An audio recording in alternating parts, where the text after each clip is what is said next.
Hi, it's Ricky of Moshville Times here once again. Now, tonight we have the band Coffin Mulch, who are a Glasgow-ish old school death metal band. Tonight we've got vocalist Al and we have bassist Rich. Now, unfortunately, Yeah, drummer Fraser and guitarist Derek couldn't make it tonight, but it just means that we can talk nope. about them behind their back anyway, as you do anyway. So, All right. yeah. So, how are you two guys doing? How's life treating you? Must be exciting times.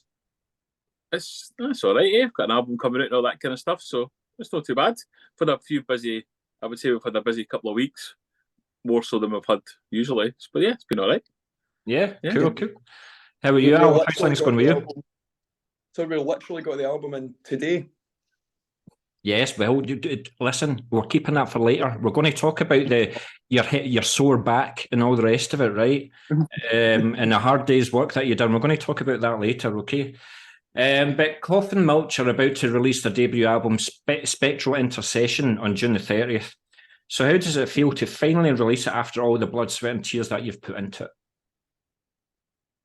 It's been a while, but and it's kind of weird, I suppose, coming out because we recorded it so long ago, and then just with the nature of like Al, he's more about the pressing side of it, but these things just take ages now. It's like Yeah, Al's doing it through label, so independent label takes ages.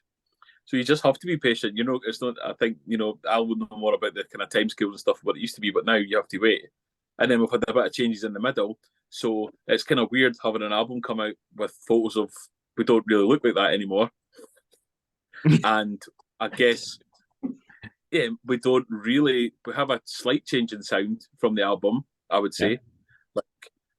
But it's not that much of a difference. But it's just a bit weird, kind of having to be like, all right, this is kind of this. It's like the past kind of catching up with you in a way, I suppose, but in a good way, not in a bad way. It's just it is what it is.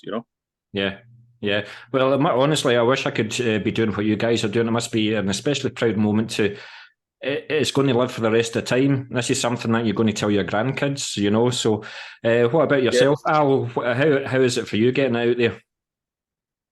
It's been good. It's taken a long time. Like, I mean, I've been releasing records for over 20 years now. Yeah.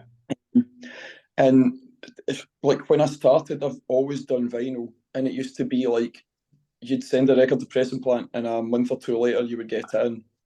And now we recorded this over a year ago. I was going to say, when was it actually recorded? When would you say that was a finished product ready to go out? Well, I can tell you for sure because we recorded the vocals. I broke my ribs I broke my ribs at a football match, and I recorded the vocals shortly after it. So the screams of pain in the album are actual screams. Real. Yeah. That was the last game of the season, the second last game of the season before Kelly got promoted. So it was the end of the football season last year. That's when we finished recording the album, and it was mastered.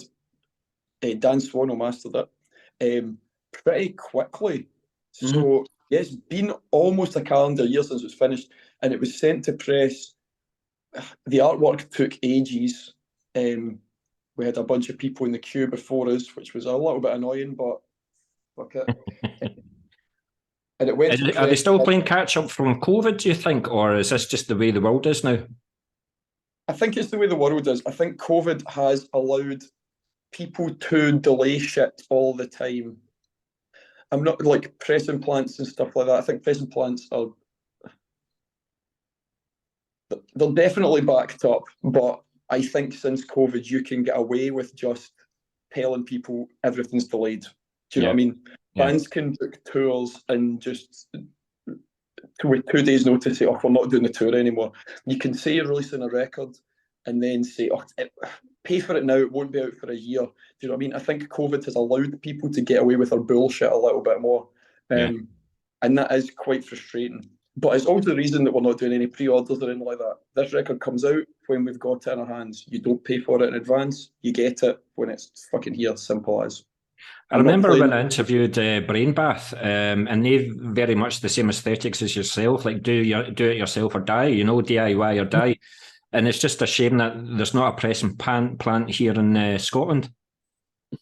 I mean, there's not. There was actually, it's funny enough, a friend of me and Richie's was looking into doing one, right? I've not heard what he's what's happening there. Yeah. There is one opened up in Middlesbrough recently that Kendall from Brainbath did the Penny Coffin record from, and it was done within 3 months. Okay. Which is cool. And I kind of wish I'd done this one there, but this pressing plant allowed us to do fancy vinyl colours and all that the weebs like. So, like, I mean, well, you see, Rich, this is why I love talking to vocalists, because I don't need to ask any more questions because he's answered the bloody all, you know what I mean? But now that you've brought up the subject of vinyl so much, would you like to tell us about the parcel that you received today? Yes, so I got 1,000 records delivered to me, which has been a logistical nightmare because they couldn't give me a 24-hour delivery fucking schedule for it, so they just turned up. Okay. But well, you having your dinner? all the colours of vinyl and all that shit, and now I've just got to sell them. I think we've got 1,200, so that's quite a lot. It is quite a lot, and I wish you the best of luck in selling them all, but just keep on doing what you're doing, and you will. But yes, so we're going to start off with a very, very simple question. Why did you call the album Spectral Intercession? And can I just say that you bands do this deliberately for us radio DJs? You put in all these stupid words. Just keep it easy, you know? So why did you give it that album title? And how did you get to that? Did you have a list of titles and you just, or somebody just said this and went, that's it? No, I mean, I've got to be honest with you, I don't consult with any of the guys on lyrics whatsoever. It's entirely my realm. To the extent that I reckon probably writing songs about animal rights and vegetarianism probably didn't go down very well with our previous guitarist, and that's why he's no longer with us in some respect. Maybe. Yeah. But I don't give a shit about that. They're my lyrics, so like if anyone doesn't like it, they can suck it. Do you know what I mean? Like as long as I'm not offending anybody with it, then that's how it is. Absolutely. So how did you get the album title? Yeah, Spectral Intercession. It's kind of about it's the title track of the album. It's kind of about like I'm not a religious person at all, but it's kind of about thinking about like what happens between the material and the ethereal realms, you know. It's something that I struggle to come to terms with. I can't really comprehend where we're living and how we exist, you know what I mean? And it's something that bothers me a lot, and I fucking have existential crises over it constantly. So I thought I'll try and write a stupid death metal song about it. I don't know if it was very successful, to be honest with you, but the artwork for the album, like, and I tried to explain myself to Brad Moore, the guy who did the art, and like this idea of like the two realms of whatever. I don't know, maybe there's like some Gnosticism in it or something like that as well. And he basically managed to come up with something fucking incredible, and it looks amazing. Do you want to see the album artwork? Do you know something? That was actually question number 17, and you've just jumped ahead of the queue yet again. So I'm going to have to like mute you at certain times of this interview, I think. He's going to get it as well, isn't he? Yes, there's a way to get it. While he's a way to get it then, Rich, although this is your I thought you got it there. Although this is your debut album, were the thoughts of it ever being an EP on the back of the 2 singles that you released over a year or so ago? Or was there always going to be like an album and get the name of Coffin Mulch? Yeah, it's always going to be an album. Because we've done the kind of, like we did the demo, then we did the EP. I mean, bands who have theoretically released albums the same length as our EP and called it an album. We could have got away with calling it an album if we wanted to, if we'd stuck it in 33. Or it's a mini album, or, you know. I think it had 7 tracks on it, didn't you? The EP? Was it 7? I think so. I can't remember now. 6, I think. 6. So it's, and the album's not that much longer, but it's 4 sides, you know. It's some people could, I don't know, massive heavy metal bands perhaps could take a option of your CD doesn't need to be 7 minutes long, 40 minutes is fine, you know, unless you're Dream Theater or something like that, and I'm all right with that. But, you know, the new Metallica album doesn't need to be 70 minutes long, 40 minutes is fine, you know. Maybe even shorter than that. Maybe shorter. It works for us. So I think it's whatever you title it and what you feel it as. is up to you, Yeah. So, but yeah, I think an album is always going to be the next thing, and then we'll see after that. So, yeah. Do you know, it's a discussion that I have a lot with bands in my interviews. Like when I talk to the older generation, I mean, I spoke to Dog Tired a couple of weeks ago, and they're like couple of years album. And they like the old school, the package, the lyrics, the artwork, and everything like that. Whereas the newer bands, they like couple of months single, and keeping their name out there. It's a double-edged sword, and you just don't know how to judge it right. I think there's certainly a changing. As a lot of it, but to do with like what I was saying, the pressing plants. So you can do an album and wait a year for it to get pressed, or you could do an EP and bash it out in Spotify or Bandcamp on a CD, or you can just put it as a download, and you could like record 4 songs, release them. You've got an EP, another 3 or 4 months, record 4 songs, release them. But it's just the span, like it depends how prolific you are. Like you could be somebody like, I don't know, not kind of metal kind of stuff, but if you got, what's that band? It's like what's his name? I can't remember, but there's a guy who's got like, it's like the OCs or something like that, but he's in 4 or 5 different bands. There's 3 or 4 different albums a year.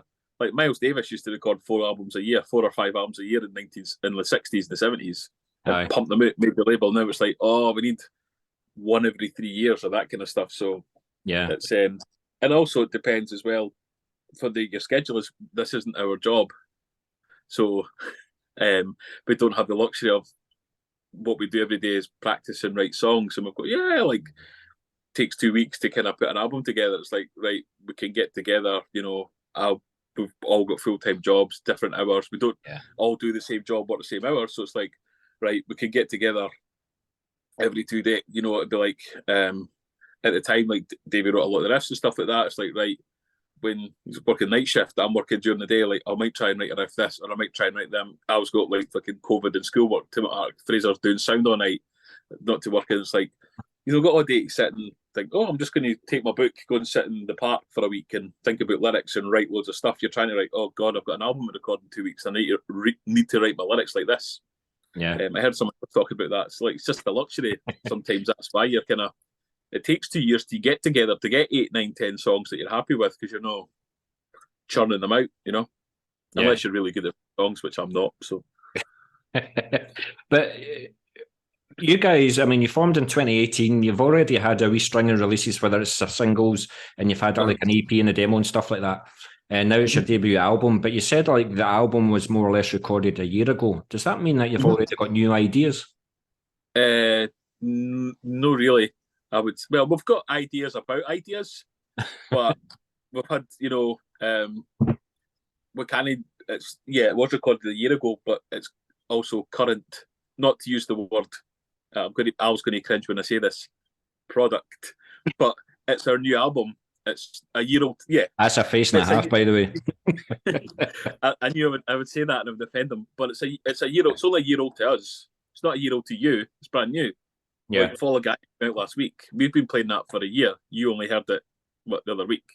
Yeah. So I think it's be very egotistical of us to say like, oh yeah, we're done with it. Like that's really snobby. We put a lot of work into it, and sometimes it's been pretty good to have a bit of distance, because normally you do an album, you punt it out, and you're sick to it, sick of death. You're like, I've been rinsing this for months. We've had a bit of separation. We've had to get, we've got a new guitarist. We've had to relearn the songs. It might be the way that they sound on the album. That's the kind of thing that I think that's different, is we don't really sound like that anymore. Not a million miles away, but it's slightly different. You've got somebody who plays them slightly different, you know. So it'll be weird, like having folk listen to songs and then it's like, oh, it sounds a bit different, but but then ultimately it's what we like. If you're being selfish, the band is what we choose to do and what we choose to like. And if somebody doesn't like it, it's like, oh my God, you're no HM2, you're not anymore. It's like, well, no, we're not. But well, for Gaia, I don't know. To use it. Yeah, but the album is, but we don't really sound like that. To use a Iron Maiden analogy, Yannick Gers didn't stand in and start ripping out solos like Adrian Smith. He plays it his way, and that's either like it or you don't. So very true. It's a long-winded answer for a good question. I was a wee bit trepidatious when Derek started playing with us, because it is a different sound. He's not got the kind of HM2 Not that I really care about that. I didn't even know what an HM2 pedal was before I fucking started this band and heard people reviewing it. Like, No, I wait a just minute. thought, Wait a like, minute. You've heard a left-hand path, eh? I mean, I've heard, but yeah, I don't know anything about guitars. Like, that's HM2. Like, I knew the Sunlight Studios sound. You know what I mean? Like, I've Aye. got every record ever made in Sunlight Studios, but like, I didn't know what HM2 was. I don't give a shit about that kind of thing. Aye. And suddenly everyone was talking about this. I'm like, what does this mean? But not that I really care what people think really at all. But like, I was a wee bit kind of like, when we start sounding a wee bit different, are people going to say, "Oh, this isn't very good anymore"? Stop coming and seeing us. And it's been the opposite. Like, actually, like, I don't know. Like, I think Derek's brought some. I don't know if Rich would agree with this. He's brought some kind of harmony to the band. Do you know what I mean? Like, Yeah. we're kind of having a Yeah. laugh again. And he's And like a total, like, really calm, just like quiet dude. But he's like professional as fuck. Like, he learned all the songs really well, really quickly. I hope you still like, made him audition twice for him to join the band, though. Of course. I asked him 20 questions about Turbo, and I had to let it slide that he didn't like it. So, Oh, hear this tune. Wait, hear this tune, Rich. Right. Ricky, okay. oh, UFO? What's that? aye. Well, that's what I was actually going to bring that up later on, but yet again, you jumped the gun. You're I don't like Rich. I don't like him. But this is this is a question for you, Al. For those that are eagerly awaiting the album, then how would you say Spectral Intercession compares to your earlier material, in particular the Septic Funeral EP? And do you think you've found the sound that you've been looking for with this new material? Don't know. I don't know if we're ever looking for a sound, to be honest with you. I think what we've got now is probably as good as anything. I think it's better than Septic Funeral. I think the songs are more fleshed out. Like the lyrics are better. It's got more content. You know what I mean? Septic Funeral was like 6 songs, but 2 of them were really short ones. Do you know what I mean? Like, yeah, I think it's a more mature record. I think people are going to like it more. It's more listenable as well. It's got more, like, I think what sets us apart from a lot of bands, if I'm honest, is like we've got tunes. Do you know what I mean? Like, we're listenable. Like, and yeah, a lot of people, like, I've heard people talk about like the band Gatecreeper. I kind of heard about them and thought, they'll be bollocks because, like, man, like, just dweebs like them. And then I heard them and I was like, man, actually, they're fucking good. Like, they've got tunes. I've got their albums behind me, so watch what you're saying. They're better than UFO anyway, but carry on. I mean, they're not, but but like, I don't know, like, I listened to them and I was like, man, they've got tunes, they're good. And then, like, if you think about like all the good death metal bands, like Morbid Angel, Entombed, Deicide, Carcass, like, the thing that unifies all those bands isn't that they're like more brutal or faster or heavier than anyone else. It's that they've got good tunes, like, and all of them could fit the kind of like the rock or pop constructs. You know what I mean? Like, they do verse, chorus, verse, and they're easy to listen to. They're good. And like, I think we may not be as successful at it as they are, but like, we've definitely got that idea behind us. It's like, if the tune isn't good, the tune isn't catchy, then there's no point doing it. And it's not about like just like fucking playing really fast or being more brutal than anyone else. I don't give a shit about that. Like, it's about writing a good tune, you know? Yeah. I think I think the band Death done it right. Verse, chorus. You know, whereas you've got a lot of the younger generation of bands, like they've got to play as fast as they can, a million miles an hour riffs and stuff like that, and you just get lost. I think the only technical death metal band that I like is way back in the day is Nocturnus, and they're still way ahead of their time. But just bands like, I mean, I do like I forget Origin. But I can't listen to a full album of them. I can listen to Infinite. I love the song Infinite, but I can't listen to a whole album. It's just too much. I mean, don't get me wrong. I really like I like really unlistenable things. Do you know what I mean? Like, I've checked the releases I've put out over the years. I like incredible unlistenable stuff. And I like kind of some, like, I don't like slam, but I love Suffocation and stuff like that. And I like a lot of techie death metal bands, like, but that's not what we're all about. Like, we made the decision early on, that's not what we were going to be going for. I've no doubt the guys in the band probably could have played it. You know what I mean? Like they're all really good at what they do, but that's not what we are. Do you know what I mean? Yeah. We're just a total I think so. Beavis and Butthead, but a rock death metal band. You know? Yeah, I think so. Like I was saying, it's all about catchy kind of things. As much as this is where, if you don't like UFO, I don't really like Morbid Angel at all. But much to his chagrin. But you know, you can listen to like it's not like I've not listened to them, but you listen to Chapel of Ghouls, right? You can listen to Chapel of Ghouls, and you can hear what he's singing. I sound like my dad. You know, you can hear the words "son," but you can hear the words, and it's like Deicide as well. That's what makes it. It's like ghouls attack the church. Like you can hear the kind of. That's why Slayer works, and why that Deicide and all that and Death. You can hear the kind of venom in the voice. Yeah, is what makes it the enunciation. It's not just like, which sometimes works as well. And I think there's that kind of verse chorus, like not to be like it's like watching like seeing Carcass the other week. Like that's really heavy and it's really brutal, but they're also playing like those are just Thin Lizzy guitar harmonies, and it's a death metal solo, but it also sounds like a blues solo, and it's that kind of bringing that influence into it. So, but there's room for everything. So if that's not your bag, then that's fine. There's other things. There's always room for everything, I feel. So. Absolutely, guys. Absolutely. And thanks very much for that. I do appreciate that. But is there anything about the way that you recorded Spectral Intercession that you did differently than Septic Funeral? Or do you think that you found a formula that you're happy with and you would just stick to it for now? Was there anything differently about the way it was done? No, not really. Pretty much the same. Like it's recorded again. We're all working. So it's recorded over a few weekends. We used the same studio, Tommy at 16 Ohm, but he kind of like knows we're friends with him and he really knows what we're kind of looking to do. And it was just really recorded. We maybe tweaked a bit of sounds and a wee bit more that kind of thing, or had ideas. And I think there's a bit more kind of maybe like what's the word, like samples and a bit more vocal overdubs. I would say Al that you kind of did. But that's probably it. Would it be great to have the luxury of taking a week off work and going to some fancy residential studio and just record it? Yes. Will we do that in the future? Who knows, depending on how it works. But, I've done that in other bands. And it's great because you're not like, right, I need to finish work and drive to the studio and record my bass lines, or I need to finish work and drive and record 2 vocals after talking to pupils all day. You kind of got the luxury of like, this is what I'm focused on. But it worked. The album sounds good. So yeah, we'll see. When it comes to the next thing we do, we'll see how it goes.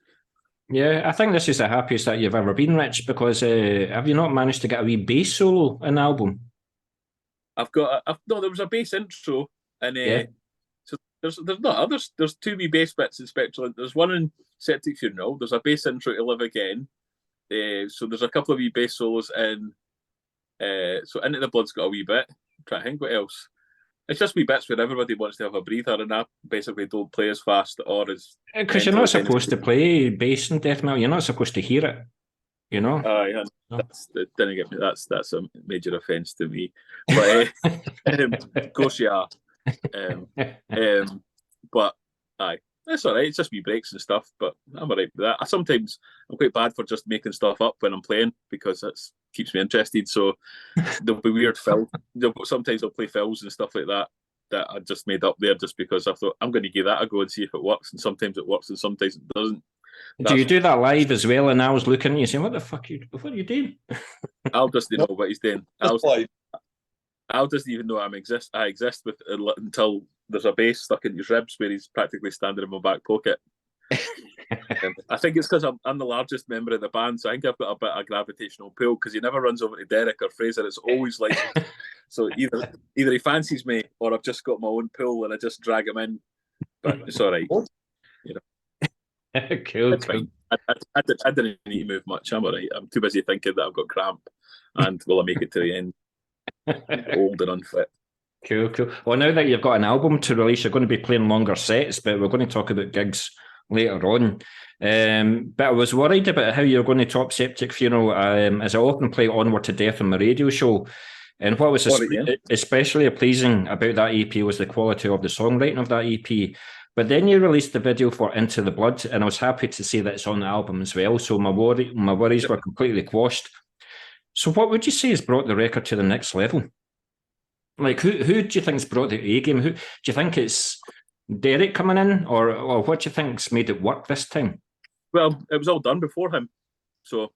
Well, there you go. The album's the album was done and recorded. Like Derek had nothing to do with the album, so that's what I mean. It's very different. The album was recorded a year ago. Derek only joined in January, end of December, January. Okay. So that's what I mean. Like all the photos of the band in the record, there's one person who's different. The sound, the guitar is slightly different. So I don't know. It just at the time that was just the songs we were recording at the time. You know, these kind of, you don't plan for these kind of changes; they just happen, and that's what happens in bands. It's like anything else. It's what happens in life. Yeah, and that's what. To answer your question, Davey was writing. That's the kind of riffs he was writing at the time, and they were like, you know, his riffs are great, his songs are great. We're adding our wee bits, and that's just where we are. Just where we are at that kind of time. So, but yeah, as I said, no, Derek didn't join until December, January last year, so he's not on the record at all. So that's how I mean. It's kind of weird.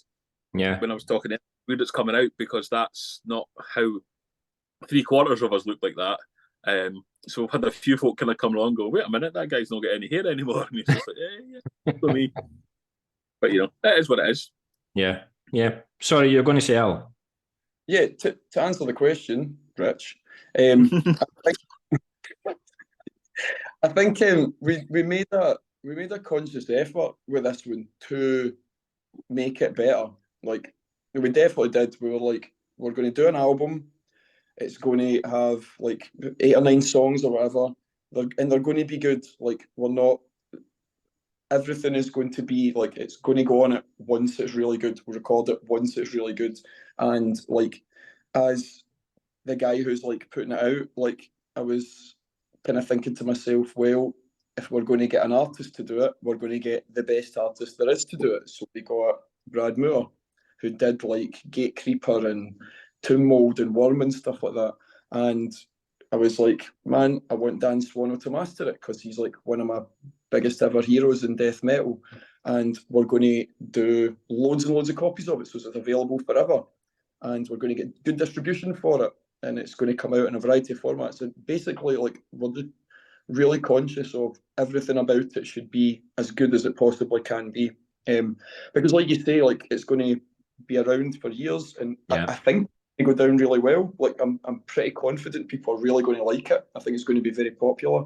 And I just want to do the absolute best thing we possibly can do. And getting the records in today, that's exactly how it's turned out. It's turned out exactly how I envisaged it. Yeah, good. And I think it's really important. We didn't want to half-arse anything. And if that means it's come out, I know like Davey, our previous guitarist, would get very impatient with stuff, but there's no point in being impatient with stuff. Things take time, and if you want to do them right, you've got to do them right. And the result is a really, really good album that we're proud of, and it's going to do well. Yeah.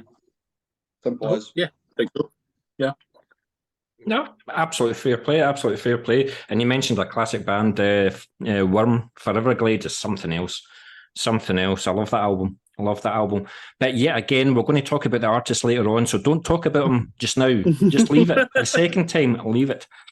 But going back to the recording of the album, how was the recording for you all? Like, in particular for you, Al, how did you find it? Like, I don't know how you were, like, during COVID and things like that, you weren't able to practice, or I don't know if you sang in the shower or you sang in the car or anything like that to keep your vocals in check and things like that. But how did you find the recording process where Tommy was maybe like, no, you can do better here, you can do more? How was it for you? It was fucking horrible. I hated it. I mean, as I said before, I'm like halfway through recording the album, because I think we recorded, did we do 4 days of vocals, Rich? Because we do like half a day of, we wouldn't do like a full day of vocal because like I'm not gonna lie, my voice couldn't take it. Just and there's a lot of vocal in the album, and there's a lot of lyrics in it, much more than Septic Funeral. So like I couldn't do a full day of just doing vocals. It would have killed me. So we're doing like half a day, and then like halfway through recording, I broke my ribs celebrating a last minute Kelly winner. And you don't get many of them, do you? we don't this season. But as a result, yeah, it was like I mean, genuinely, particularly all the overdub screams on the album are genuine screams of pain. I was in really a lot of fucking pain recording that. It was horrible. But we Silly got question, through. could you have postponed it then and just, I'll do it the following week, or did it have to be done in those days? No, really. It's based around when Tommy was available in the studio. You know, I mean, Tommy at the time, Tommy was working as a postman as well. So and he lives in Edinburgh. So it was when he was available, when all of us were available. I mean, it's Yeah. a logistical nightmare being in a band when you're not full time. You know, like it's really difficult. So there was a kind of cheap. We've got to kind of do it at certain times and stuff like that. That's just how it is. Yeah. There was a kind of time scale as well. We were originally working to. But you know, we kind of was kind of dates. We just with some of the other folks, so that we were kind of like, oh, we need to get it done by this date. But it's like, well, like Hal says, shit happens. You just have to. It'll come out when it comes out, and it'll do as well as it's going to do. So, was there a song in the album that you weren't happy with and you had to record it over and over again, or was it all pretty much one take? It's done, or was there a song that just annoyed you until you got it right? I'm trying to think.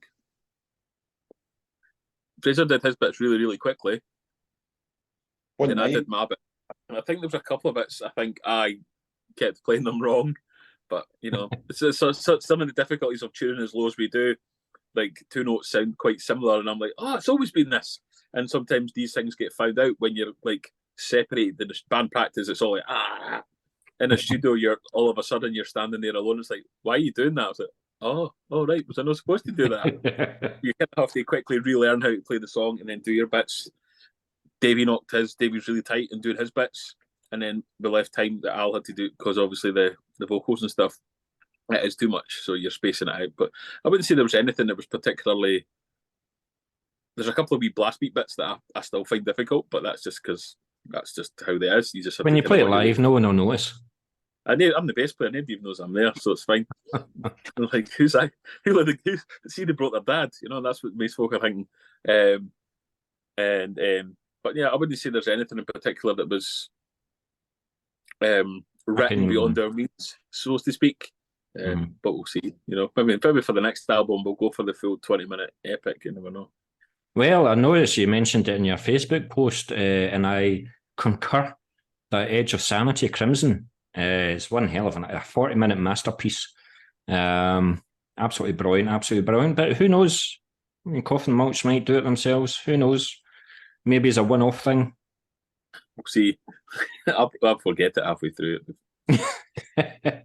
The bass will be easy. It's Al that's going to keep vocals for 40 minutes. That's true, yeah. Aye. 40 verses. Yeah. That's great. Thanks very much for that, guys. I'm really looking forward to get to hear the full album, which I hope you've sent to Moshville Times for a review. I'll need to come out my Moshville Times review retirement. I just don't really have the time for it anymore. But there's occasional times where I wish I'd done like Penny Coffin's EP. What a fucking EP that is as well. Brain Bath as well, and you guys. I need to come out of retirement and do my reviews. But we're going to talk about the visual side of the album. Have you thought about doing a video release for any songs on the album? Have you got any plans? Hey, we did. Into the Blood.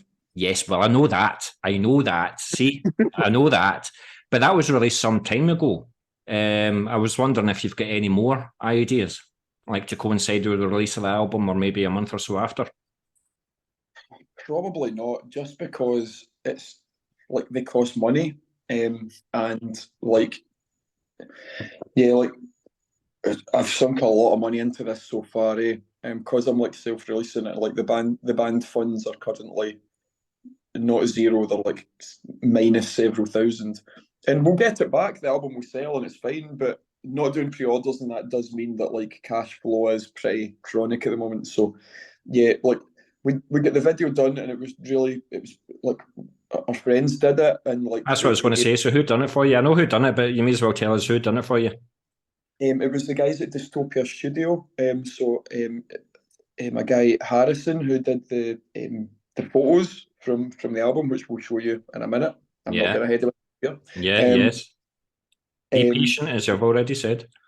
Yeah, and Omar and Scott, they all work at Dystopia Studios, which is a recording studio in the West End, Partick. And we just did it in their like warehouse. And it's pretty basic video, but it's really cool. Like I really like how it and they did it for really good rates. Videos can be really expensive. What about a lyric video or something like that? I don't know what the cost would be to get somebody to do graphics and lyric video or something. I don't know. Like when we did Septic Funeral, it was originally going to come out on another label, which is called Indian record label. Oh, what was the name of it? Transcending Obscurity. Transcending Obscurity. And he put together like a lyric video, and it was shite. It was just really naff. The visuals just. Is he hard to please, Rich? Is he hard to please? Who, Al? Or Al? I've seen nothing. Yes, he just has. He likes things the way they are. Like they've done right. See, with music and stuff like that, particular music, I've got in like particular like underground ethics, and I've got incredibly high standards, and I'm not willing to compromise on anything at all, and that's why we're not on Transcending Obscurity. that dude wanted to change things. He had a shit lyric video. He was not spelled wrong. Was it not spelled wrong? Yeah, the lyrics were still wrong. He was taking too long. His releases are too expensive, and eventually I just lost patience with it and went, "Listen, man, just get the fuck, do it myself. I'm not prepared to do this anymore." And like, it's unfortunate because, like, since we've been a band and we've been doing stuff with people, like a lot of labels have let us down at various points, and we've had labels show interest in us that were maybe kind of could have taken us places, but like, man. Like this is all about like when we're kind of punks at heart, do you know what I mean? And like we want to have control over what we do and not compromise. So yeah, I'm not.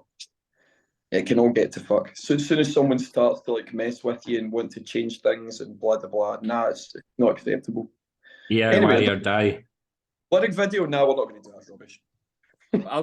We'll film these shots of me bullying Al each day of the tour with the same crap joke because I like to milk a joke. We'll start it on the Sunday, and by the Sunday we're coming home to see if he's punched me in the face, and then we can just set the video to like In the Grip of Death or something like that. Me getting strangled as I shout some shite man of war joke at him for the fucking umpteenth time. Shut up, Rich. As long as it's not evil. For the greater good.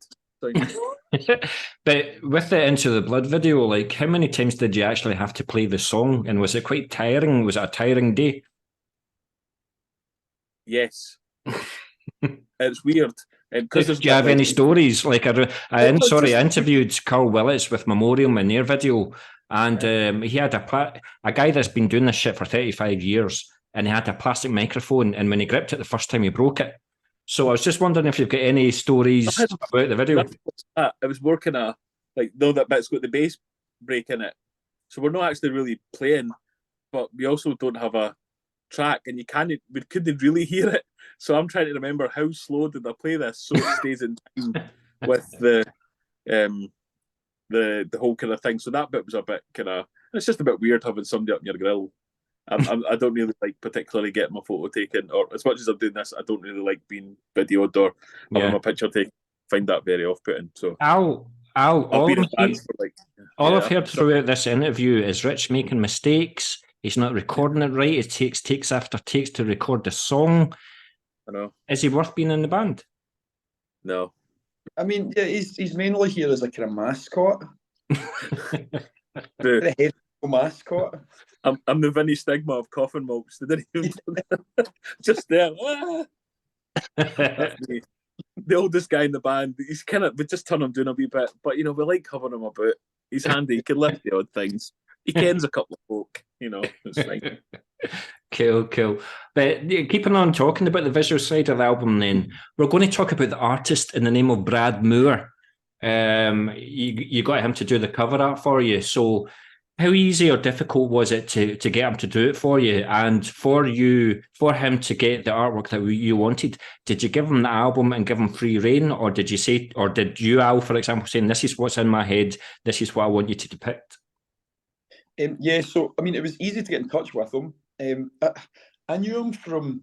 I didn't realise it was him. He's been doing loads of album covers lately, and I guess like doing like the Gatecreeper album and the Worm albums and Tomb Mold and stuff like that has brought him to everyone's attention. What I knew him from was mainly from a few years ago. He'd been doing a few like kind of doom metal albums, and comic books. He did a Meat Shit 7-inch years and years ago, if you know them. Yes, I remember the name. A grind band. Yeah. He did the only Morpheus Descends album in the early 90s. And so he's been at it for a while, but just kind of in and out. But he's like the main guy at the moment. He's to everyone's, like all the good bands are getting to do his album artwork. And I got in touch with him, and I hit it off with him really, really well, just pretty instantly. Like, we're into kind of the same kind of artists and stuff. UFO? And UFO, I think he likes UFO. I'm sure he'll be listening to this interview and he can tell me. He's a really cool guy. He's a really nice guy. And his attention to details, I mean, it's fucking incredible. Do you have a piece of that artwork there? Do you have it there? Do you want to see it? Go for it, I dare you. I went and got it earlier on, and then you changed the subject. Right? This is the reference. It's like a gatefold sleeve. There you go. Right. That's beautiful, isn't it? The attention to detail, man. So it's not AI then? No. And then this is the inside. We'll talk about the other guy who did the art on the inside, because he's a good friend, but this is the inside of it. That's like kind of Altars of Madness, isn't it? Very, yep, that was the idea. And then like we've got, that's just a picture of us on the inside. That was taken by Harrison, the guy that helped us. A wee bit of carcass worship there. We'll talk about carcass in a minute. Before you say anything. But so, like, the direction for the album art was, I think I gave him the lyrics for Spectral Intercession. I kind of tried to explain what it was about, probably as badly as I did earlier on when you asked me. And I said, I'd like a gatefold sleeve, and I want it to be like Forest Equilibrium by Cathedral. Which is, I mean, Cathedral are one of, I know Rich as well, like one of my favourite bands of all time, and I love Dave Patchett's artwork. And that idea that Cathedral album, it's like a gatefold, and it's kind of depicting like light and dark, and it's not got any information on it really. Like, it's not. I'm pretty sure that doesn't have anything on it at all. Does it even say Cathedral in the? I think some of them come with a sticker on it. Yeah, I'm pretty sure the original record didn't even have a title on it. And I really love that. I love like when artwork is like big and super detailed, and it's just like it's there in and of itself. It's not ruined by some stupid death metal logo. I'm aware that So see the artwork then, does it have like subtle clues as to what the lyrics are about or anything like that, or the song titles or anything like that? I don't think so, no. No, this is just what came out of his head.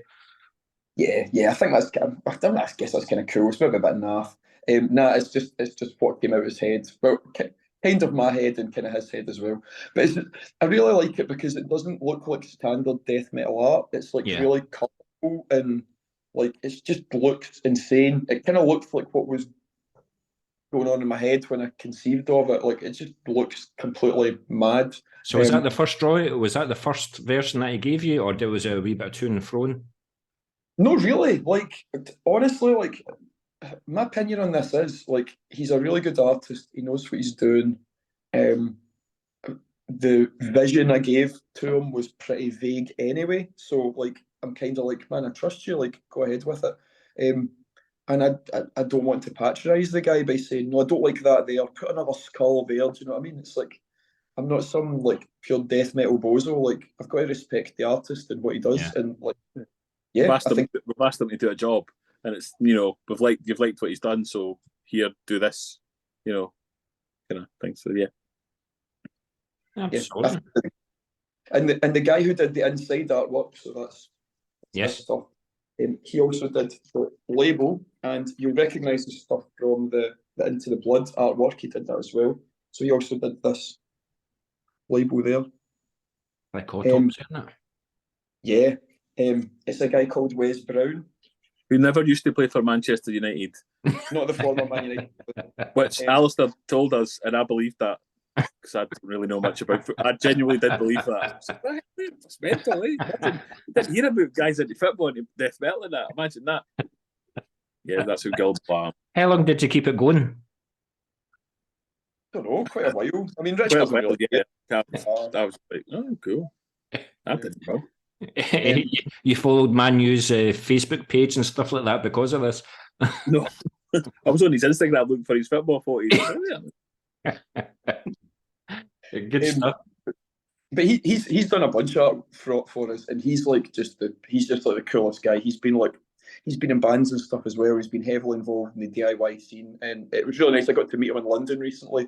He's a really great guy, and he's like super talented. Like he just does these really detailed drawings, and like he's done a bunch of stuff. Do you know Celestial Sanctuary? Yes. Yeah, he's done a bunch of stuff. Played them. Yeah, I'll have you right. Okay. Yeah. He's a bunch of like t-shirt designs and stuff for them. He's great. I think he's going to be a guy that loads of people are going to start getting to do their artwork for him soon, because he's brilliant, and it's that kind of way. Like, how much money do you want for this, man? And he's like, oh, just whatever, like he's it's ridiculous, but he's got that kind of punk ethic and stuff like that. Yeah, I love him. Like, like we're always going to. Yeah. Well, as long as other guys agree, but I'd always like to use him all the time. Yeah, he's really good. All the stuff he's done for us has been really good. Yeah. Sounds as if you've got a formula for a lot of things, but if it's not broke, why? No. Yeah. It's not broke, but you know what I'm trying to say. So yeah, we're going to talk about now. So once it was recorded, Dan Sweno of the legendary Unisound Studios done the mixing and mastering for you. So I interviewed him a couple of years ago, and he talked for like 2 hours, over 2 hours. So I know how approachable and willing to help bands that he is. So how easy or difficult was it to persuade him to do this for you? Very easy. It was literally just, I sent him an email and he responded and said, yeah, up for it, cool. He's just very professional, do you know what I mean? He just like, yes, I'll do it. And I mean, he mastered it in a couple of days. And he did a really good job. Like, I really loved Edge of Sanity. Like, I still do. And as we were talking earlier, like, Crimson's like one of my favourite albums. Like, they've always been taken as a bit of a joke band, haven't they? Really? Yeah. Way back in the day, but you don't remember that. The HM2 sound and stuff. But yeah, Sweden regarded them as a bit of a joke band. But even when he goes back to like Witherscape, his side project Witherscape, it's just brilliant death metal, but he can't grill anymore. It just gives him too much of a headache. And he said one of the things that he does on his website is he puts his prices up, so you know exactly how much it's going to cost. And he says he's wondering whether that helps or hinders him. But you guys just reached out to him and he done it for you, so fair play. Do you know Pandemonium? I really like them as well. How many times have I played them? See, if you actually listen to my radio show, you would know. Dawn of Dreams is just a stunning. One of my favourite songs is like Echoes. Robert Carlson, what a fucking vocalist he is. What a vocalist he is. But yes, love Pandemonium. I mean, he's done everything. I mean, he's been in so many bands and he's like contributed to so much stuff. And like, I wouldn't lie, there's some of the stuff I don't really care for all that much, but like he's just done like several things that are like absolutely incredible. Was it Moontower? Was Moontower the kind of Moontower? Yeah. That was but Edge of Sanity particularly, like those, see when they kind of went more progressive, like Purgatory, Afterglow and Crimson and stuff like that, I just think when no one was doing stuff from death metal like that, still aren't. Like, I think we're just so far ahead of their time. Absolutely. Was just really cool. Yeah. Simple. So, see, when he gave you it back, did it give you any pointers? Was there a lot of communication, like think about this the next time, or was it just mastered, sent back to you, or did they give you any like feedback? He said a couple of things, and then I put it like Fraser's like a sound guy, like he's really like he knows all about. I'm really I'm a total Beavis and Butthead dude. I'm like Scum by Napalm Death sounds great to me, you know. And I remember Rich would tell me if this is wrong. I don't know, but I think he sent it back, and then Fraser had a couple couple of changes to make because like he's got better ears than me, much better ears than me. And then we said about I think there was a small amount of to and fro, but not really that much. I think he nailed it. Like a bit. It was the mix done by Tommy. You know what I mean? Like I think it sounds great to me. Like absolutely proper loud. Yeah, it's loud. Yeah. And you can hear the bass. I mean, I was getting my questions ready. It's been so busy late. I mean, last night I done Malediction. I actually started writing the questions for you at 5:30 tonight. So I was actually listening to Fall of Gaia when I was doing it, you know, and that's a fucking tune, by the way. That's a tune. Yeah. You know, especially the opening riffs. Just absolutely brilliant, absolutely brilliant. But going back to the recording of the album, how was it working with Tommy Duffin again? Did he keep on pushing you? Did you give him a few different names than Tommy? While you were doing the recording, was he just not happy? Tommy. Yeah. He's just Tommy, but like Tommy's really good. He's not going to shout at you, but he'll just be like, maybe I do that again, or how do you? It's when you get how do you think it sounds? And you're like, it's funny how you said that to you, Rich, but with Al, it was like, no bother, well done, son. He's not he can't be bothered getting into the conversation about how the singing was done in the 1400s in some sort of Capuchin monk type kind of. Well, this is how they did it then, and that's proper DIY.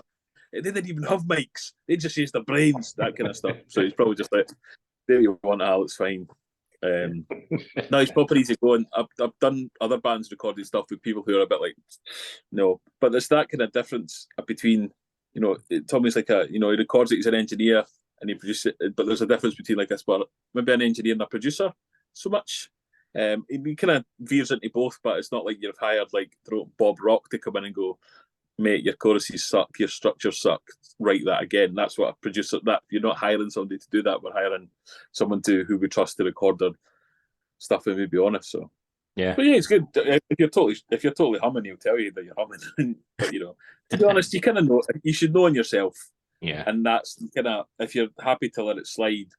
And then there probably is, like, I listened to it back, you get a bit of separation. There's probably a bit like, oh, I would do that different. Or, oh yeah, I wish I'd done that. But that's the benefit of hindsight. If you did that all the time, you'd never release it. Or it'd just sit there because you just tweak, and nothing would get done. So you sometimes have to let it go, and then, you can revise it once it's in the wild. It takes on its own form once it's out there. So very true. Very true. Thanks for that, guys. I appreciate your time tonight. I've only got another 13 questions to ask you. So that's fine. With Kelly Pananaro being the vocalist of the band, do you write all the lyrics, or do you allow members of the band to contribute to the lyrics? And what would you say the lyrical themes are for this album then? That's a funny one, because one of the songs we had was Rich did actually write the lyrics. I was bored and wrote a bunch of lyrics, and I can't write lyrics to save myself. But I was at work, so I just wrote them, and I was like, here. But they're not just like, I'm not going to be like, you must use my lyrics. They're like, even if you just like it's like a structure, like you can use that, or a title or a lyric, redo it. So but Al writes he can write wordier things. It must be quite funny because you guys take like a year to write your music, and then he does fuck all, and then in the last 2 weeks, that's when he writes his lyrics. He's like, shit, I gotta write something here. Yeah. I mean, literally what happened was we did have a song that Rich had written the lyrics for. I did the lyrics all the way through up until recording the album, and then I'm not going to lie, like when we did this album, I was very conscious of like death metal lyrics, and I don't want to do songs about zombies and see, and I don't necessarily have an issue with that. Like, I think that's fine. Like, man, whatever. Like, I mean, like, I love Autopsy and Cannibal Corpse and stuff like that. But I kind of think it's been done to death, and like the whole thing, like I think there's a lot of like these kind of brutal death metal bands do like songs about like kind of violence against women and stuff like that, and I've just got no fucking time for that whatsoever. I absolutely hate it. And to the extent I don't even want to play with bands like that anymore, like, get to fuck. It's always like Kenny wee dweebs who can't get girlfriends that do that kind of thing. You know, like I'm just, it's not what we're all about. And I really wanted to like. That's why we've got like I wanted to do a song like Into the Blood, like about like animal rights and like why I don't think it's right to kill animals and eat them. Like that's a really important part of my life. You know what I mean? Yeah. And more kind of I don't know spiritual themes or whatever.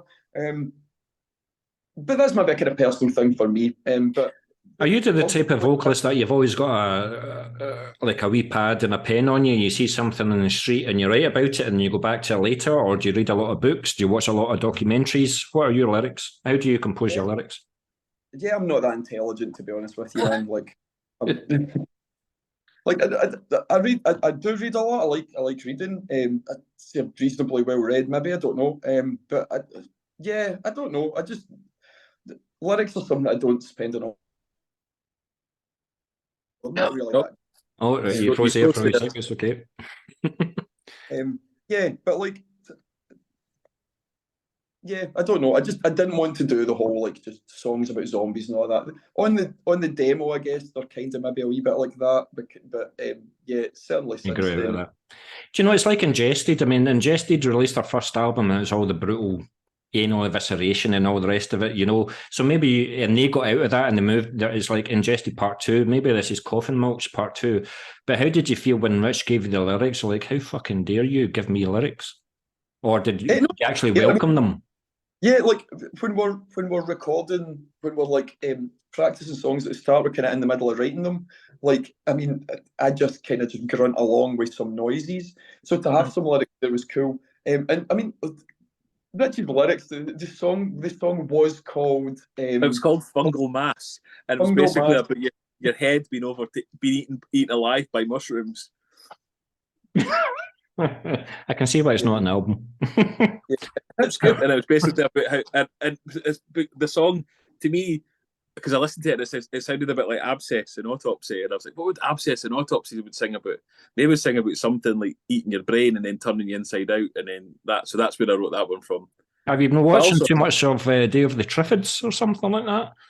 Maybe. I think it was just I saw somebody with a big wart in their forehead, and I was like, imagine I have a rotten job that makes me quite angry, and I have to find ways to perhaps express that. So I wrote that down that day. And then did I not do I drew a wee stick man at the bottom of it with his head getting eaten as well. I remember. I've still got it. I've kept it. It's cool. Yeah. It's funny you say because one of the samples that I was going to put on the album was a sample from Day of the Triffids, the 70s TV show version. Aye, yeah. Yeah. Oh, cool. That's interesting. But yeah, so I've only got a few questions left. So thanks very much for this, guys. Okay. Now that the world has opened its doors to playing live again, it seems like yourselves and Brainbath, whenever there's a death metal gig, you guys are always on the fucking bill. But so first of all, I have to ask you, how was Carcass? Good fun. They're all really nice. Just good. Or was it like, I've met my idols? Because I know that you got good feedback. Did you not, Al? Yeah. So I've known Bill Steer for years. Yeah. So my old band played with Angel Witch when he was in Angel Witch. Yeah. So I met him about 10 years ago. So I've known him for years. So it was kind of, so we're pals. So we kind of like, what you up to? He was asking if I'd been, because that band went together, I've seen any new bands. So I sent him the link to that stuff. He was like, oh, it's really cool, blah, blah, blah. And we just sent him new stuff. And then like we'd seen my other old band, I'd played with Carcass before. And then when they were doing those shows, it's just kind of asked, is like, look, if there is a space, that'd be cool. If not, because it's not like, it's a bit different. You've got tour bookers, promoters, everything. And then they were supposed to do that one show in March, and then I think it came back. They were doing the tour, and then when it came back, he's like, and I saw the tour was meant to be Unto Others, Conjurer, and Carcass. Yeah, Unto Others, Conjurer, Carcass, but Unto Others couldn't do all the shows, so he messaged saying like there might be a couple of spots in Scotland if you're up for it, and he gave us like details to kind of go through the things, and it worked out. So yeah, it was good. Like, they were super nice, and we did. Yeah, they it's quite nice to get good feedback, you know, for even just your friends, your peers, to be like, yeah, we went, and I think we didn't. For myself, we didn't feel out of place. Yeah. There's always that kind of thing. There is a difference between playing. Not that one's better than the other, but there's just a different mood. There's a different expectation of, you know, maybe playing a DIY show, but a bunch of bands, you know, they're all in a similar boat to yourself, whereas opposed to that's their job. You're effectively going into their workspace and taking up a spot. You know, you kind of going to be like, all right, mate, I've got fucking 20 million cabs and all my pals were in. It's like, no, mate, there's a tour manager, there's a sound guy, like they're all there to do a job, and you're kind of, their main focus is the main band. But I would say everybody was super nice. Conjurer were super nice. Like the sound guy, light guy, everybody. The band were all cool, and yeah, they were proper like, oh, cool. We wish we could have had you in a bit more shows. So yeah, that was. I was at Moshville Times. I think it was Sean. I think Sean reviewed the gig, and it was very complimentary of every single band. You know. Yeah. And Slay's a good venue as well. Yeah, very good. But this is when my jealousy comes out again, that you guys get to sit with your idols and you get to share a beer with them or say hi to them and you talk about music and all the rest of it. It's just, that must have been something on your bucket list, meeting Jeff Walker and Bill Steer and stuff like that. It was quite cool because I was really, really into, I mean, I'm really into Carcass, but when I was a teenager, they were like my favourite band. And I was like pen pals with their manager. Right. So like, write to them, you know, like in the records they would have like an address, and I would write to them. I ended up just corresponding with him loads. When I first got email, I would send him emails. There was a guy called Martin Nisbet, and he used to send me stuff. Like I used to buy T-shirts off him and stuff like that, and like Carcass memorabilia. And he'd always send me like all these weird rare T-shirts and stuff, and kind of merch and weird merch and everything. You still got them? And I've got everything, yeah. And when I met Bill, I was talking to him about it. I was like, man, he's still in contact with Martin Nisbet, and he was kind of like, how do you know him? What? And I was kind of explaining, when I was a wee guy, I was obsessed with Carcass, and I used to and I was like, I've got this T-shirt that says Caracas on it, so it was misspelled, and it was from the Heartwork tour. It says Caracas. Wow. And only me and the members of the band have them. And in fact, I found out when I spoke to Bill that none of them have them either. They all got binned or sent away to like charity or something like that. So I've got one unworn that just says Caracas. How much would that go for, man? I don't know. I mean, would anyone want it? It doesn't technically say Carcass on it. It was funny because he said they actually did play Venezuela at one point, and they played in Caracas, and he was like, Caracas, yeah. That'd be cool. Cool guys. That's great, guys, about Carcass, but that's in the past. What about the future then? What Coffin Mulch dates? Where can we see you? Where are you going to play? I'd imagine you're going to have an album release show. August 26th. Where? At the Flying Duck. August 26th with Tyrannus, Sear, and I forgot the name of the band that's coming up from England. It's Callum from Tyrannus is actually putting it on for us, so that's really cool of him. I feel really bad now. I forgot that. They only recently got announced. It's amazing how that venue's just came out in the middle of nowhere. Like Hellwitch played there a few months ago. It's like, where the hell's the Flying Duck?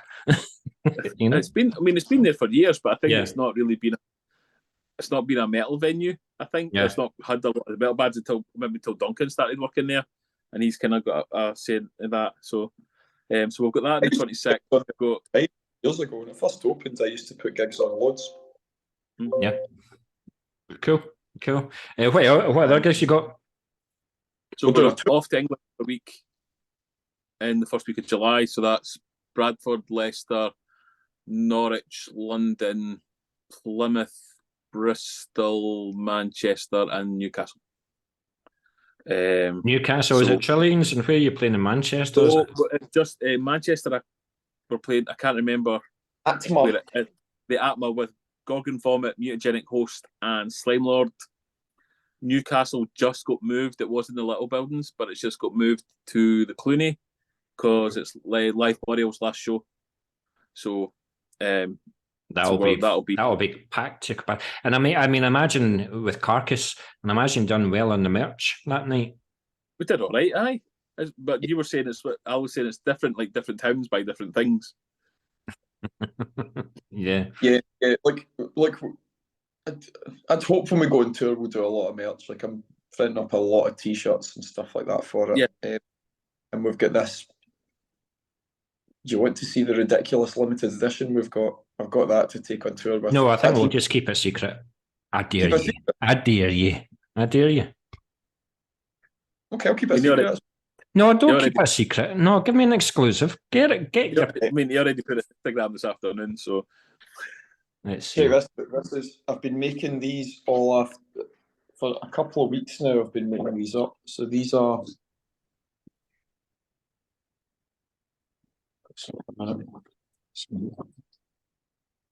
You would have thought he organised this, Rich, for the interview. You know what I mean? Making these guys up. The liquid-filled sleeves. Wow. And they're all different colours. I was actually going to ask if you gave blood for this album release there with the first one. I've done that with others. I did that with an album once. I did actually punch myself in the face to get real blood out. That's actually true, but that's another story. Yeah. Yes. That's like slime. Yeah. So like the record's going to go inside it. How good is that, man? How good is that? How good is that? Can I move it? That's really cool. Well, I'll have to place an order. We shall discuss that in our chat group that we have. If the guys from Brain Bath are ahead of me, well, after this interview, they will not. I will be number one in the queue. But yeah, so you're going down to London for a week. But I noticed recently, in the last couple of months, you've played Glasgow quite a lot. Have you thought about going further north, like Aberdeen and places like that? Yeah, we've been. A friend of mine, Teabags, he's been in tons of bands like Filth Pact and stuff like that. He's asked us to play Aberdeen, so definitely want to do that for sure. It's just getting time when everyone's off. Yeah. Do you know what I mean? Like, I mean, we've been a band for 4 years now, and we've never been on tour. Like, it's curtailed by. I've got school holidays, you know what I mean? I've got 6 weeks off a year because I'm a teacher. I've got 6 weeks off this summer, but that doesn't necessarily correspond to everyone else's jobs. So it can be kind of difficult to organise. But yeah, getting like over a week away in England will be really cool. Like, I'm really looking forward to it. And it's like gigs that people are there to well, which is amazing. It's not like support gigs. We kind of made a choice deliberately to not play Glasgow all that much before. The run of shows recently has just kind of been coincidental. Like we did the 2 Carcass gigs because they came up and we got asked. The night after the 2 Carcass gigs, I was putting on a friend's band, Votive. They happened to be touring, and like I'm kind of getting into putting on gigs again. So they asked if we would play with them. So we did that. So that was like 3 gigs in a row in Scotland. And then the week after was Penny Coffin, and again they kind of asked if we would play with them for their album launch show. And since I put out the album, I kind of wanted to do it. So we've played like 4 gigs in Scotland in the past 2 weeks, which is more than we've played in Scotland in the past year, I think. So it may seem like we play a lot, but we don't actually. You know what I mean? Like we don't. Apart from the launch show, we probably won't be playing Glasgow again. We've got Glasgow. Yeah, Glasgow in August. There's that Sonic Dissonance Fest in Edinburgh in September, and then I think we'll maybe have a couple of bits at the end of the year. But then we've got the fest that Kenny's putting on. Quando did a Winter Fest in January. That we worked out. That's Derek's 1 year anniversary of his first gig. So 27th of January there, when we played One Death, that was Derek's first show. So it's quite cool to play that. I think that'd be really good. Like the end of January, you know, it's everybody's just got paid after Christmas. Everybody's fed up. So I think that'll be the perfect, like pretty much there's a band to suit everybody. And if you don't like us or if you don't like someone else, you go, I don't know, go and get some chips, go and sit somewhere else and come back. Like there's enough variety for everybody, I think. For that kind of well. So, you know, everybody's not going to like everybody, and that's kind of cool. You know, I think that's quite good as an aside of the death metal scene up here. Not to go on a thingy, but there's lots of bands that don't all sound the same. if one's not your cup of tea, you'll like the other. And I think that's I can't remember the Scottish scene especially being so strong. You know what I mean? I mean, we haven't mentioned Rancid Cadaver yet, and they're a brilliant band as well. You know. Yeah. But I have to ask you, talking about all these gigs, then you've got your set list in front of you, and imagine that most of it is going to be from the new album. But what song of the on the set list are you looking forward to personally playing live? Like, I can't wait till number 5 comes on. So, Al, what's the song off the album that you cannot wait to play live? And then I'm going to ask you the same question, Rich. I mean, the song I like playing live the most is definitely Into the Blood. It was really weird, like we were playing. I think it's just because, like, I think I like the message of it. But like we were playing just the other day, and like there's a bunch of like wee guys that kind of started coming to see us, like kind of younger kids, and like they're really really into it. And like we were doing like Into the Blood, and everyone was singing along, and like I think that's the point. Like, man, I don't know. That's the kind of point. I was like, man, what we're actually doing here is actually quite cool. Someone's singing along the fucking stupid song I wrote. Did you hold out the mic and say, right, sing along? I've done that on Onward to Death. I always do that, give everyone a shot. But yeah, it was like, I don't know, like a bunch of people singing along, like a humble moment. Sing along to a song that like means a lot personally to me and has like some actual resonance for me is like, I mean, that sounds pretentious, but it's like really, really cool. Yeah. And as an aside from that, I was talking to Callum from Tyrannus about this the other night. Like, I do think I find it quite frustrating that a lot of venues in Glasgow don't allow like all ages shows. Like, maybe it's because I'm a teacher and like I value kids' opinions on things. But like, I remember when I was a kid, not being able to get into gigs, and I get a lot of messages from people saying, "Is this an all ages show?" And I hate having to say to them, "Sorry, it is. You can't get in." And there's no reason for it because the Penny Coffin gig was all ages, and I think it's something that we should be trying to do is trying to push like the all ages agenda. It's the next generation of fans, isn't it? Absolutely, and the other ones that are like most enthusiastic about it, and like yeah, like I say, we've got a kind of wee group. I don't maybe give them a name like the Mulchomaniacs or something like that. Like a fan club. Like a group of, they start mosh pits. It's just like they're really into it, and like yeah, I just think they're so cool. Like Cool. So Into the Blood for you, Al. What about you, Rich? What song are you looking forward to playing live?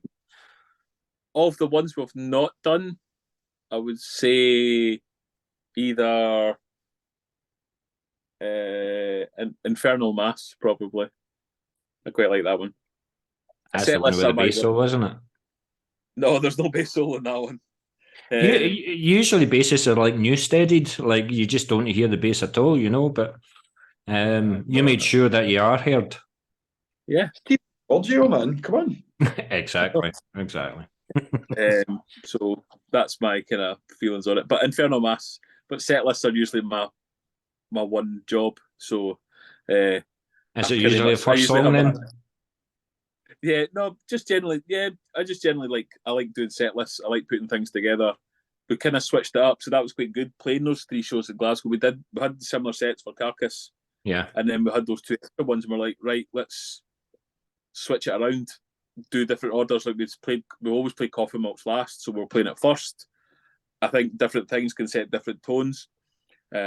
Sometimes you didn't just want to like blow yourself out in the first 2 songs, then the rest it's just kind of like, so it's quite good to pace it. So we've got a kind of set list in mind for the tour, which is majority, pretty much nearly the whole album. Then we did a poll of, right, if you had to keep one old one, which one is it? So, and I think we kind of, I was kind of keen, we can kind of wanted to go out and do the whole album, but we're also, like we've said, we've not played a lot, so there's people who have never seen us who like Septic Funeral and probably even the demo. So you kind of have to be like, yeah, we've got a new record, but we appreciate you've liked us for like 3 years and you've never heard Onward to Death live or something like that. So if you're headlining the gigs, is it like a 50-minute set you're going to play? I think we figured about 40, I think. 40. I couldn't see 50 minutes, no chance. It's Al's, it's up to between Al and Fraser. I've kind of got the I've got the easiest job at the lot. Derek's got like, you know, this going on. Fraser's just like, you know, and then Al's got to sing and run about, and I just kind of stand at the side thinking It'll about. look good.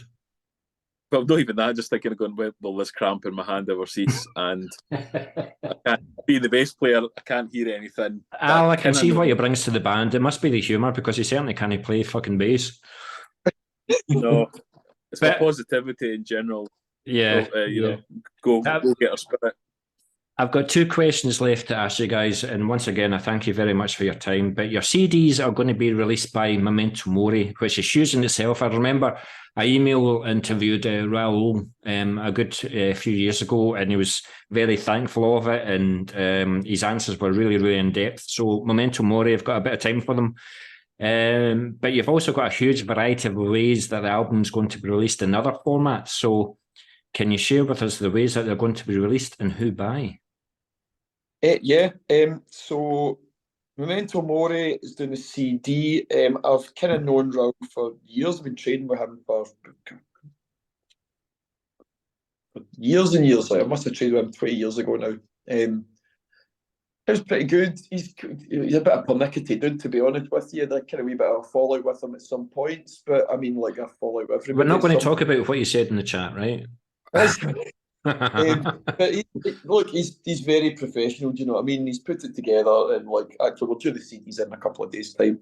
So and like he definitely like he'll push it and stuff like that. Put it in places. So like I'm totally thankful for that, and like yeah, man, I'm very much like you can have your differences. So how did you get Raoul then? Did you send your promo to like 101 different labels, and that was most attractive, or what happened? Nope, I don't think I have sent out our music to anybody at any point. Interesting. He got in touch with us. When we first did the demo, I sent it to Misaka and Oho in London, but I don't know. I get the impression that guy doesn't like me, to be honest with you. So he just said no, and that's that, which is fine. Whatever. Oh well, yeah, his losses. Yeah, whatever. Like. What he wants, maybe just didn't like it. Apart from that, I just like I'm like very much like, man, if you want to come to us, cool, but I'm not going around like doing the whole like begging to get signed up to a label. I don't care. So as a result, it's like if someone comes to us and they're like quite cool, then that's fine. And yeah, the 2 labels that are doing the tape is Gurgle and Gore from America. I was going to say that's an American label, isn't it? Yeah, so we're doing an American version and a European version with Dry Cough. And there going to be differences in it, like an extra song for an American version or something? No, not in terms of music, but they're going to be completely different. They're actually going to have completely different artwork. So the UK version is going to have like that as the front of it. Yeah. And yes, so it's going to be like that. Yeah. Tape. Yeah. And the US version is going to have this is the cover. And they're going to have different layouts and stuff like that, and different like shells and stuff. But like Gurgle and Go is a great label, and I've kind of got quite friendly with the dude who runs that. He's a really nice guy, and he was really up for it. And Andy, who runs Dry Cough, like I've known him for years. I've done co-releases with him. Some roaster he's got. Dry Cough, some roaster they've got. Yeah, like he does like death metal now, but like when he first started out, he was doing like sludge metal kind of stuff. Like me and him co-released an Omadon album about nearly 10 years ago now, and he's an absolutely great guy, and he's really stand up. And actually, I've just said I never ask anybody, but I did ask him. I was like, "Look, you fancy doing this?" I couldn't have just released it myself, but yeah, I really like him. I wanted to kind of get him because I know that it will sell really well. Do you know what I mean? So it's like I felt like we should be on this label. Why not? Everyone else is. So you've also going to have a supply yourself. So where will everybody be able to get it from Coffin Mulch? I'm just going to do it. It's released through a wall of false noise, but it's literally just going to be Bandcamp. Go on Bandcamp, buy it, and it will go out. We've got European distribution. So for European people, I'll be sending a couple of hundred copies at least to European distributor, so they should be available in shops through Europe without having to pay all the postage and the tax, which is a big problem. Absolutely. and we're looking for some US distribution as well. I've got a guy I know. I don't know if you know the label Crucial Blast. Yes. Yep. Adam that runs Crucial Blast. I've been in touch with him forever. Like, I've been buying records of him since I was a teenager, and he's a really great guy. And I think he's going to probably take quite a few. Ideally, I'd like to get it in a lot of the US distros. But I don't know, US distros don't seem to give a shit about what we do, really, if I'm honest. I've always found it really difficult to get US distribution. Well, I mean, I looked at your YouTube video for Into the Blood there, and you had Well Done from Sacramento, California, you know, so maybe if you release it through one distro in America, other distros will be like, oh, this is selling, so I want in. I mean, there's no doubt we've got fans in America, definitely. But it's just getting distros to take stuff. Like, I mean, the American like metal scene is very insular. I mean, American society is very insular, isn't it? You know what I mean? Like, it's a place that has the World Series for a sport that's only played in America. Like, they're mental. So, like, this idea that, like you've just lost half your fan base. They are very insular. They don't like. There's so many American death metal bands going about. Like, I think a lot of distros don't really give much of a shit. Like, they're going to have to pay postage and blah blah blah. But the reality is, man, I sent loads of copies of Septic Funeral over to small distros, and they sold out of them really, really quickly. So hopefully they're a wee bit smart to it. I mean, like, maybe sending them to, like, I don't know, like Nuclear War Now or something like that might be cool. But again, like, these places have got to, like, respond and be interested in the first place. And maybe they will, maybe they won't. I don't know. There's nothing I can do about that. Like, I'm sure there will be. But I have to say, I interviewed Hell Ripper a couple of months ago, and I saw the size of his man cave with the LPs and his merch and all the rest of it. All these dealings that you've done in the last few decades and stuff, you must have some size of man cave. I mean, I've got a garage.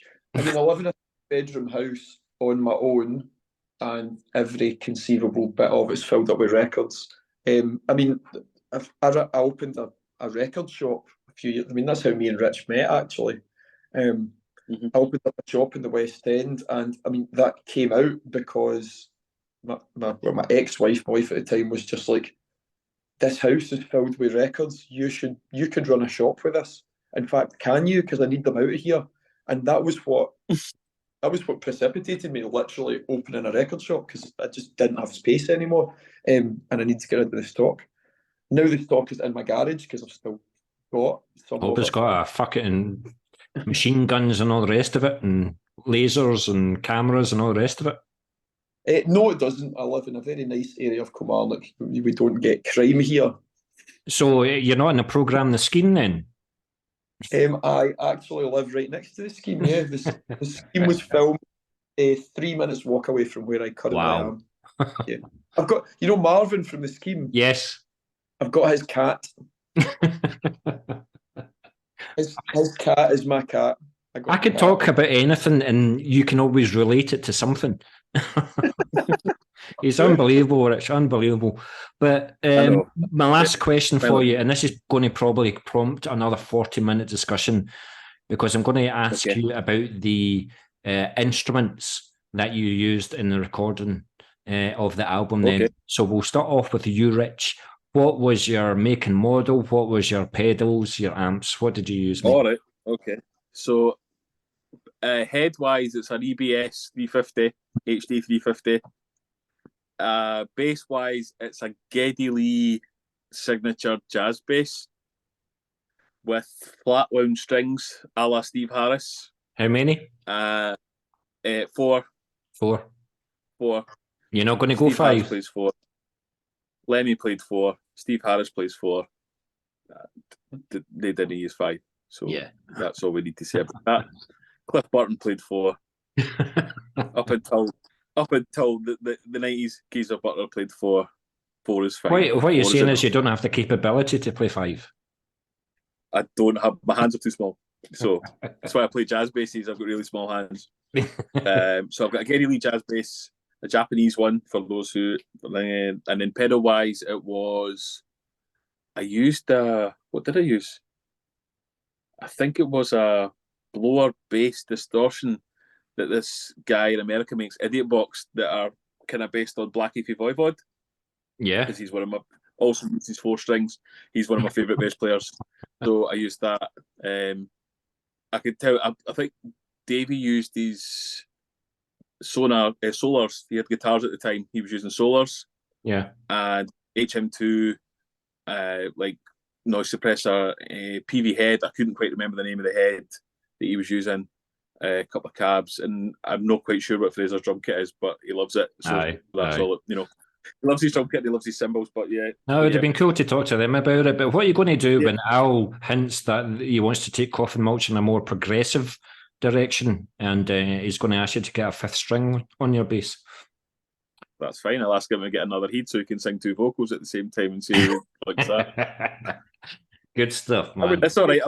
I'll distract him by asking him a very obscure metal question about a song he hates, and eventually 3 hours later, it'll be his favourite song. That's usually what happens. Just start talking about. Do you think Warlord by Manowar is the best? No, it's shite. Oh, maybe it's good. That's just that. That's fine. The next thing you know, I've forgotten about 4 strings. That's just basically our relationship. Is that.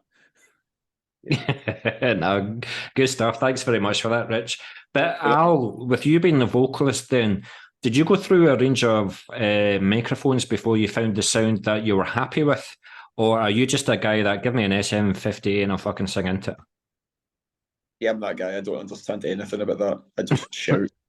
I genuinely don't understand anything about that. So what was in Tommy's studio then? What did you use? Do you remember? Not a clue. Don't know. I really don't. I have absolutely no idea. So you've never I want to sound this way or I want to sound that way. You've never went out to purchase a mic or anything like that. You just turn up at a gig and sing. No, I just shout and try and sound like LG Petrov. That's literally it. And I do a kind of pretty crap impression of him, to be honest with you. That's yeah. I do not think about it at all. I've got no pretensions of grandeur, man. I'm not very good at what I do. You put so much into your lyrics and the meaning of your lyrics, and you don't have the perfect microphone to blast them out to. No, I mean, yeah. Like I say, I'm probably a mediocre death metal vocalist. Over a lot, do you know what I mean? Yeah. Like being the vocalist in a death metal band is incredibly straightforward. I mean, I'm the most disposable member of the band. I could leave and they could get someone else in and it would make bugger all difference.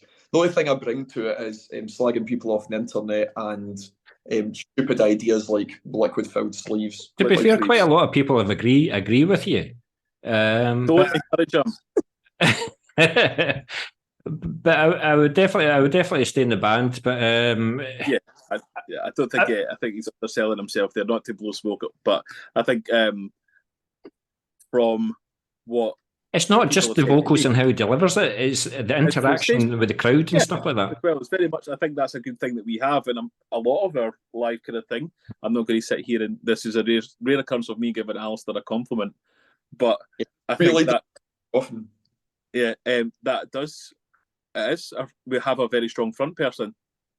It makes all the difference because I'm not running about, I'm no Steve Harris as much as I'd want to be, Davey and Derek, you're not going to wear those camouflage pants.